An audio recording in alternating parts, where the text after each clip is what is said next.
Hi guys, George Mwanyambi from Tech Talk Zambia. Today I'm going to be working on an iPhone 6 Plus that just went off on its own by replacing the U2 IC. So mainly with the U2 IC, if it is not okay, your phone at times your iPhone will just go off on its own without any reason, or maybe you're going to be having problems with charging. Sometimes you're going to be getting a fake charging. So I'm going to replace this U2 IC today and see if this phone is going to work.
You want to be careful with this cable here.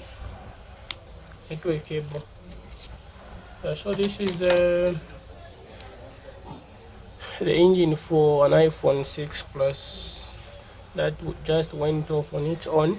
I'm going to